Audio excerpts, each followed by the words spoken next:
ప్రవీణ్ పగడాల గారికి మరి సంతాపం వ్యక్తం చేస్తున్నాము. ఎందుకంటే తను దేవుని కోసం మరి తన జీవిత యాత్రలో దేవుని కోసం ఎంతో మరి ప్రయాసపడి ఎన్నో వాక్యాలు చెప్పి ప్రపంచాన్ని కూడా తన బోధలతో మరి నాయన ఆ రోజు తను వెళ్ళేటప్పుడు బైక్ మీద వెళ్ళేటప్పుడు అది హత్యగానే ఉంది, కానీ ఎక్కడ కూడా యాక్సిడెంట్ గా లేదు. అది ఎందుకంటే ఆనవాళ్ళు ఎక్కడ కూడా హత్య జరిగినట్టే కనిపిస్తుంది 100%. ఇది ఆల్రెడీ ఏపీ గవర్నమెంట్ తెలుసు, హోంశాఖ మంత్రికి తెలుసు, పవన్ కళ్యాణ్ గారికి కూడా తెలుసు, అందరికీ తెలుసు, కానీ నటిస్తున్నారు. దీని వెనకాల మొత్తము అంతా విశ్వ హిందూ పరిషత్ గాని లేకపోతే బీజేపీ నేతలు గాని ఇంకా వేరే వాళ్ళు కూడా చాలా మంది ఉన్నారు. కానీ ఈ రోజు ఏంటంటే క్రైస్తవ్యము కళ్ళు మూసుకొని లేకపోతే నిద్రపోతుంది అనుకుంటున్నారు. కానీ ఇది మాత్రం ఇలాగే జరిగితే మాత్రం దేవుడు ఊరుకోడు. ఎందుకంటే ఏదో ఒక రోజు మీకు కూడా శిక్ష కంపల్సరీ పడుతుంది. దీని వెనకాల ఎన్ని శక్తులు పనిచేస్తున్నాయనేది మీకు తెలుసు, బాగా తెలుసు. ఎందుకు దాస్తున్నారు? అసలు ప్రవీణ్ పగడాల గారి హత్యను మీరు ఎందుకు దాస్తున్నారు? ఇది మేము అడిగే క్వశ్చన్. ఎందుకంటే ఈ రోజు టీవీ నైన్ రాలేదు ఇక్కడికి, ఇంకా వేరే ఎన్టీవీ గాని రాలేదు, లేకపోతే పెద్ద పెద్ద ఛానల్స్ అని చెప్పుకుంటేనే కూడా రాలేదు, టీవీ5 గానీ. కానీ ఇక్కడ ఉన్న యూట్యూబర్స్ మాత్రం చాలా మంది మేల్కోవాలి దీని గురించి. ఏదైనా యేసుక్రీస్తు కూడా ఏం చెప్పాడు? నరహత్య చేయవద్దు అన్నాడు. మరి నరహత్య చేయవద్దంటే ఇది ఏంది? మంచిదా చెడా చెప్పింది? బైబిల్ ఏం చెప్పింది? నరహత్య చేయవద్దని చెప్పింది. నీ పొరుగు వారిని ప్రేమించని చెప్పింది. ఇదా నరహత్య ఎందుకు చేసినట్టు? మరి ప్రవీణ్ పగడాల గారిని ఎందుకు చంపినట్టు? మీరు ప్రవీణ్ గారి కుటుంబంలో వ్యక్తిగత కలహాలు ఏమైనా ఉండొచ్చు? వ్యక్తిగత కలహాలు అంటే మనకు అది తెలియదు బ్రదర్, మనకి ఎంతవరకు అనేది తెలియదు. కానీ వ్యక్తిగత కలహాల గురించి అయితే నేనైతే దాని గురించి రీసెర్చ్ చేయలేదు. ఒకటే అక్కడ రీసెర్చ్ చేసింది ఏంటంటే తను బైక్ మీద నుంచి పడ్డాడు, కర్రతో కొట్టినట్టు. కర్ర కూడా అక్కడ మనకి ఎస్పెషల్ ఉంది. ఇక రాడుతో కొట్టినట్టు చాలా క్లియర్ గా ఉంది మనకు. అంటే బోన్స్ వరకు తనకు ఇరిగినట్టు కూడా చాలా క్లియర్ గా కనిపిస్తుంది. ఇదంతా ఒక కుట్రపూరితంగా జరిగింది. ఇది ఎవరు కూడా దీని వెనకాల చాలా హస్తం ఉంది, పెద్ద హస్తాలే ఉన్నాయి. అవి ఏదో బయటకు రావాలి, కానీ కంపల్సరీ దేవుడు మాత్రం చాలా శిక్షిస్తాడు. మనుషుల వల్ల కాకపోవచ్చు, ఈ రోజు ఈ విషయం మనుషులు దాచిపెట్టి ఉండొచ్చు, కానీ ప్రపంచం మాత్రం దేవుడు ఏదో ఒక రోజు శిక్షిస్తాడు, కంపల్సరీ శిక్షిస్తాడు. రాధా మనోహర్ దాస్ గానీ, బీజేపీ గానీ, వాటి వెనకాల ఉన్న శక్తులు గానీ అన్ని బయటకు వస్తాయి. ఈ రోజు ప్రపంచం కళ్ళు మూసుకునింది. క్రైస్తవం అంతా ఏదో చేతగాంతనం అనుకోవద్దండి. మేము ప్రేమతోనే శాంతితోనే చూపిస్తాం. ఇంట్లో ప్రతి ఒక్కరు ఇలాంటి ఛానల్స్ అన్ని బయటకు వస్తే మీరు ఉత్సవోసుకుంటారు ఒకడొకడు. కాకపోతే మేము ఏంటంటే కళ్ళు మూసుకొని ఉన్నాం కాబట్టి మేము ఇలా ఉన్నాం.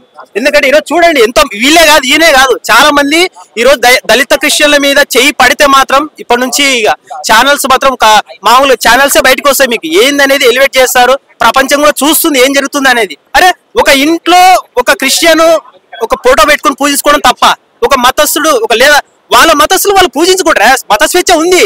ఇది కాదని మీరెవరు? మీకేం దమ్ముంది? ఇప్పుడు ఒక హిందూ ఏం చేస్తాడు? తను ఏదో రాముడు పూజిస్తాడు, పూజించుకోండి అబ్బా, మేము వద్దన్నామా? రాముడు ఆయన మీకు దేవుడు కావచ్చు, మాకు యేసుక్రీస్తు దేవుడు కావచ్చు, లేకపోతే ఇంకొకరి దేవుడు కావచ్చు. అలా ఎవరికి ఇష్టం వచ్చిన వాళ్ళ మతాలను వాళ్ళ స్వేచ్ఛలను గౌరవిస్తూ వాళ్ళ ఇష్టం వచ్చిన మతాలను వాళ్ళు పూజిస్తున్నారు. ఈ రోజు దానికి మనం విలువనియాలి, అంతేగాని ఇలా మత విద్వేషాలు రెచ్చగొట్టి ఒకరినొకటి చంపుకుంటే మీకు ఏమొస్తుంది చెప్పండి? బైబిల్ కూడా ఏం చెప్పింది? నరహత్య చేయవద్దు, అబద్ధం ఆడకూడదు, వ్యభిచరించకూడదు, దొంగిలించకూడదు అనింది. అంతే, ఈ వాక్యమే చెప్పింది అంతే తప్ప ప్రపంచానికి ఎంతో మంది మీరు ఇంకా ఒకవేళ క్రైస్తవాన్ని అణిచివేతాం అనుకుంటే మాత్రం ఆగదు. ఇది ఆగేది కాదు, పోతూనే ఉంటది. చూడండి, ఇంకా మీరు ఆపుతాం అనుకుంటే మాత్రం మీరు ఆగే ప్రసక్తి లేదు.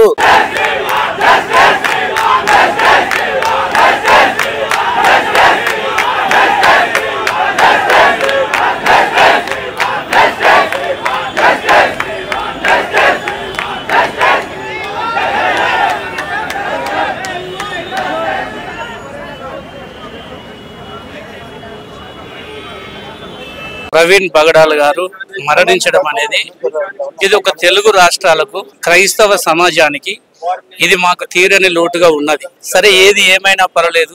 ఈ రోజు ప్రభుత్వం, ఆంధ్రప్రదేశ్ ప్రభుత్వం చొరవ తీసుకొని అక్కడ జరిగినటువంటి పరిస్థితి ఎలా జరిగింది, హత్య జరిగిందా, యాక్సిడెంట్ జరిగిందా, ఏది ఏమైనా నిష్పక్షపాతంగా దర్యాప్తును జరిపించి నిజ నిజాలను ప్రజలకు తెలియజేసి, ఇది ఇప్పుడు మా సహోదరుడు చెప్పినట్టు క్రైస్తవ్యం అనేది మతము కాదండి. తెలియక దీన్ని ఒక మతముగా క్రియేట్ చేస్తున్నారు కొంతమంది గిట్టని వాళ్ళు. కొంతమంది క్రైస్తవ్యంలో ఉన్నటువంటి నీతి, నిజాయితీ, యథార్థతను ఒక వాక్యాన్ని ఎత్తిపట్టి మాట్లాడుతున్నప్పుడు దాన్ని జీర్ణించుకోలేక ఇలాంటి దొంగచాటు చర్యలకు పాల్పడి ఈ రోజు అతనికి జరిగినటువంటి పరిస్థితి. నేను ఒక పాస్టర్ను, నేను వరంగల్ నుండి వచ్చిన. నేనేమంటున్నా అంటే ఈ రోజు తెలియకుండా మేము కూడా ఇష్టానుసారంగా మాట్లాడడం కరెక్ట్ కాదు. సరే, దర్యాప్తు అనేది నిష్పక్షపాతంగా జరగాలి. ఒక వ్యక్తి ప్రాణం క్రైస్తవుడైనా హిందూ అయినా ముస్లిం అయినా ఈ మూడు మతాలని వాళ్ళు అంటున్నారు. కానీ ఇది మాత్రం మతం కాదు, ఇది మార్గం. మేము సమాజం కోసం ప్రయాసపడుతున్నాం. ఒక లోకము దారి తప్పిపోతున్నటువంటి యవనస్తులను సన్మార్గంలో నడపాలని ప్రయత్నాలు చేస్తున్నాం. అలాంటి క్రమంలో అనేక మంది బీదలను, అనేక మంది యవనస్తులను, అనేకమైనటువంటి చారిటబుల్స్ క్రియేట్ చేసి ఈరోజు క్రైస్తవ సమాజము ఈరోజు సమాజానికి ప్రభుత్వము చేయని విధంగా ఈరోజు మా ద్వారా దేవుడు ఇక్కడ జరిగిస్తున్నాడు. ఒక విధవరాళ్లకు సహాయం జరుగుతున్నది, ఒక బీద వర్గాలకు సహాయం జరుగుతున్నది. లేని వారికి స్వార్థ ప్రకటించి మేము మనుషులను మద్యం వైపు నడిపిస్తలేము, వ్యభిచారం వైపు నడిపిస్తలేము, దొంగతనం చేయమని నడిపిస్తలేము. మనుషులకు తప్పుడు మార్గము, తప్పుడు బోధనలను అనుసరించి ఈ యొక్క దేశాన్ని మీరు పరిపాలన చేయండి, బ్రతకండి అని అంటలేము. మాకు ఒక నిరీక్షణ ఉన్నది. ఈరోజు ప్రవీణ్ పగడాల గారు మరణిస్తే ఒక రకమైనటువంటి బాధ, కుటుంబం ఒక లోటు. ఆయన నిలబడేటువంటి స్థానంలో ఇంకొక వ్యక్తి నిలబడాలంటే, ఒక నాయకుడు తయారు కావాలంటే కొన్ని సంవత్సరాలు పడుతుంది. కాకపోతే అది తీరని లోటుగా మేము భావిస్తున్నాం. కానీ వాక్యాన్ని బట్టి మేము ఏమని సంతోషిస్తున్నాం అంటే, ఈ మరణమే ఈ రోజు క్రైస్తవ సమాజం మాలాంటి వాళ్ళంతా తెలుగు రాష్ట్రాలు కాదు, ప్రపంచమే కాదు, భారతదేశం అంతా ఒక యూనిటీకి రావాల్సినటువంటి ఆవశ్యకత వచ్చింది. ఈ రోజు ప్రవీణ్ పగడాల గారు ఎక్కడ రాజమండ్రి పరిసర ప్రాంతాలలో హత్య చేయబడ్డాడు. సరే, జరిగినటువంటి సంఘటన ఈ రోజు ఆశేష జన ప్రవాహం రానికి ఈ రోజు కారణం ఏందనేది ఒకసారి రెండు తెలుగు రాష్ట్రాలటువంటి ప్రభుత్వాలను మేము కోరుతున్నాం. ఎందుకంటే గౌరవనీయులు పెద్దలు, సరే ప్రజల కోసం పనిచేసేటువంటి నాయకులను మనకిచ్చిన రాజ్యాంగ పరంగా అంబేద్కర్ మనకిచ్చినటువంటి ఓటు హక్కును వినియోగించుకొని ఈ రోజు ప్రభుత్వాలను మనం ఏర్పాటు చేసుకున్నాం. ఈ రోజు మీరు కూడా చూస్తున్నారు సార్, మీ విక్రమ్ టీవీ మీరు కూడా చూస్తున్నారు. ఈ రోజు హత్య జరిగితే ఒక వ్యక్తికి అక్కడి వరకే ప్రభావం ఉంటది, ఆ పరిసర ప్రాంతాల వరకే.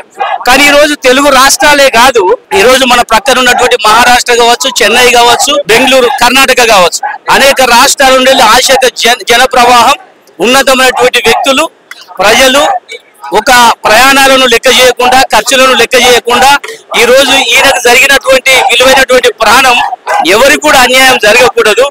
ఈ యొక్క ప్రవీణ్ పగడాల నుండి ఈ రోజు క్రైస్తవ సమాజం ఒక యూనిటీకి రాబోతున్నది. రేపు ప్రభుత్వాలకు కూడా మేల్కొల్పబోతున్నాం. రేపు ప్రభుత్వంలో కూడా మేము నిలబడి మాట్లాడి మా హక్కులను మేము సాధించుకొని నిలబెట్టుకోవాలని ప్రభు పేరిట మేము మనవి చేస్తూ, ఏదేమైనా వారి ఆత్మకు శాంతి చేకూరాలి, వారి కుటుంబానికి కూడా మా ప్రగాఢన సానుభూతిని ప్రకటిస్తూ ఈ నా మాటలు ముగిస్తున్న ప్రజలు. దేశంలో ఇలాంటి మతపరమైన హత్యలు జరుగుతున్నాయంటే ఎందుకు జరుగుతున్నాయని చెప్పుకోవచ్చు. ఎందుకు జరుగుతున్నాయి అనే దాని విషయాన్ని మాట్లాడినా. ఈ రోజు నువ్వు హిందూ అయినా, క్రిస్టియన్ అయినా, ముస్లిం అయినా మనందరం బాయి, మనందరం సహోదరులు. ఎప్పుడైతే ఎవరి మతాలను వారు ప్రేమించండి, మేము స్వీకరించమని మేము బలవంతం చేస్తలేము. కానీ ఒకటి ఆలోచన చేసుకోవాలి, సమాజంలో మనం తల్లి గర్భంలో జన్మించి సమాజం మీదకి వచ్చినప్పుడు నీవు నేను మనిషినే, నీ రక్తం నా రక్తం ఒకటే, మనం సహోదరులం. కనుక ఆ భావనతో మనం చూసుకున్నప్పుడు ఇలాంటి హత్యలు జరిగాయి. ఒక సహోదర ప్రేమను మనం ప్రకటించుకుంటూ పోతున్నప్పుడు ఒక హిందువు, ముస్లిము, క్రైస్తవుడు స్నేహితంగా ఉంటున్నారు. కానీ స్నేహంగా ఉన్నప్పుడు ఈ రోజు ఒక జీర్ణించుకోలేనటువంటి పరిస్థితుల్లో క్రైస్తవ సమాజం ఎన్ని మరణాలు ఎంతమంది రక్తాలు చిందింపబడితే అంతగా ఉద్భవిస్తుంది. ఇది వాక్యానుసారంగా నేను చెప్తున్నా. కొంతమంది ఈ విధంగా హతసాక్షులు కాబడితే క్రైస్తవ సమాజం స్టెబిలిటీగా నిలబడుతుంది, పిల్లర్ వల్ల నిలబడుతుంది. రేపు సార్వత్రిక సంఘంలో మాకు ఒక నిరీక్షణ ఉన్నది. తప్పకుండా మేమే కాదు, ఈ రోజు చివరి క్షణం వరకు కూడా మా హిందూ అనేటువంటి బ్రదర్లు మా సహోదరులే, క్రిస్టియానిటీ మా సహోదరులే, ముస్లింలు మా సహోదరులే. కనుక మేము అందరము వెళుతున్నటువంటి మా నిరీక్షణటువంటి యుగములు వాడవారు అనేటువంటి మహిమయుక్తమైనటువంటి రాజ్యంలో మేము వేవేల మందితో మేము వెళ్ళి ఒక వాడవారినటువంటి అది గతించినటువంటి ఒక నూతనమైనటువంటి రాజ్యంలో ఉండాలనే ఈ రోజు ఆ ప్రేమ యేసయ్య చూపించినటువంటి ప్రేమనే ఈ రోజు మేము కనపరుస్తూ అనేకమైనటువంటి సోషల్ యాక్టివిటీస్ లో ప్రవీణ్ పగడాల గారు కూడా అనేక మంది కూడా మేము పాల్గొంటున్నాం, ప్రజలను ఎడ్యుకేట్ చేస్తున్నాం. తప్పకుండా దీని ద్వారా మనం భారతదేశంలోనే ఒక యూనిట్ రాబోతున్నది. మతాలలో విద్వేషాలు రేపకూడదు, ప్రభుత్వాలలో ఉన్నవారు ముఖ్యంగా లేపకూడదు. నువ్వు ఒక్క ప్రభుత్వం, ఒక హిందూ వేస్తే నువ్వు ముఖ్యమంత్రివి కాలేదు, ఒక క్రిస్టియన్ వేస్తే నువ్వు కాలేదు, ఒక ముస్లిం వేస్తే నువ్వు కాలేదు. కనుక యావత్ ప్రజలందరూ కూడా గురజాడ అప్పారావు దేశం అంటే మట్టి కాదు, దేశం అంటే మనుషులే అన్నాడు.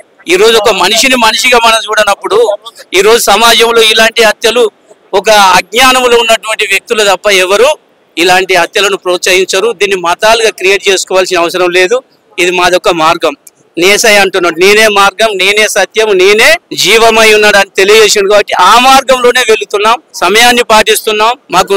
మాకు ఒక సహనం ఉన్నది, మాకు ఒక నిరీక్షణ ఉన్నది. మా స్వార్థాల కోసం కాదు, మా కుటుంబాల రక్షణ మార్గంలో నడవడం కోసం కాదు. ప్రవీణ్ పగడాల గారు ఎంతమందికి ఉపాధిని కల్పిస్తున్నాడు. ఒక వ్యక్తి ఇప్పుడు పడిపోతే ఎంతమంది కుటుంబాలు ఈ రోజు బజార్న పడేటువంటి పరిస్థితి వచ్చిందో ఒకసారి మనం కూడా దాన్ని ఆలోచనలోకి తీసుకోవాలి. అంటే ఒక రకంగా సమాజానికి, ప్రభుత్వాలకు మేము ఒక అండగా ఉన్న వాళ్ళేమా. ఎంతో మంది వీడియోస్ కు సహాయం చేస్తున్నాం, ఎంతో మంది బీద వాళ్ళకు సహాయం చేస్తున్నాం, వస్త్ర పంపిణీ చేస్తున్నాం, అన్నదానం చేస్తున్నాం, వాళ్ళ గృహాలు నిర్మిస్తున్నాం, వాళ్ళ హాస్పిటల్ వైద్యంలో సహాయం చేస్తున్నాం. ఇంత గొప్పగా ఇంత పెద్ద మొత్తంలో క్రిస్టియానిటీ మన భారతదేశంలోనే పనిచేస్తున్నప్పుడు ప్రభుత్వాలు కూడా మా వైపు చూసి న్యాయం చేసి నిష్పక్షపాతంగా దర్యాప్తును జరిగించి ఆ నిజ నిజాలను నిగ్గు తెలిసి ఇది ప్రజలు ఇంతమంది లేచిళ్ళు కనుక, ఇది జనప్రవాహం వచ్చింది కనుక తప్పకుండా దీనికి జవాబుదారిగా ఆంధ్రప్రదేశ్ రాష్ట్ర ప్రభుత్వం తప్పకుండా దాన్ని ప్రజలకు చెప్పవలసినటువంటి బాధ్యత వారి పైన ఉన్నది. తప్పకుండా వారు చెప్పాలని మేము కూడా విన్నవించుకుంటున్నాం.